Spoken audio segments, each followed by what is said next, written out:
चंद्रायनगोट्टा में BC hostel की ज़बोहाली, कविता का अचानक दौरा, किराए की इमारत में कायम हॉस्टल की नाक़िस सहूलतों पर तलबा ने कविता से की शिकायत। तेलंगाना जागृति सदर कलवाकंटला कविता ने हल्का चंद्रायनगोट्टा में किराए की इमारत में चलने वाले बीसी हॉस्टल का दौरा किया। इस मौके पर उन्होंने हॉस्टल में मुकीम तलबा से रास्त मुलाकात करते हुए तालीमी, रहायशी और बुनियादी सहूलतों से मुताल्लिक मसाइल की तफसीलात दरियाफ्त कीं। तलबा ने कविता को बताया कि हॉस्टल की इमारत खस्ता हाल है, कमरों में जगह की क़िल्लत और पीने के साफ़ पानी, बैतुल खला और हफ्ज़ान सेहत की सहूलतें नाकाफ़ी हैं। इसके अलावा मयारी ग़िज़ा और स्टडी के लिए मुनासिब माहौल न होने की शिकायत भी सामने आई। कविता ने हॉस्टल के मुख्तलिफ हिस्सों का मुआयना किया।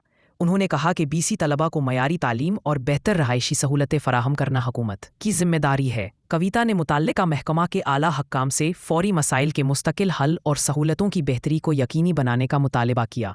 उन्होंने कहा कि तेलंगाना जागृति हमेशा पसमानदा तबकात के हकूक़ के तहफ़्फ़ुज़ और तलबा के बेहतर मुस्तकबिल के लिए जद्दोजहद जारी रखेगी।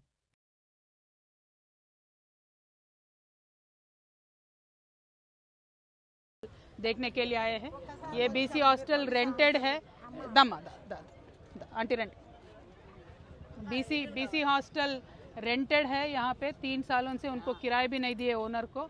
बहुत ही बदतर हालत है अंदर देखने में। 11 कमरे हैं। बच्चे 140 से ऊपर है, 150 के आसपास है, 147 बच्चे हैं और 11 रूम्स है।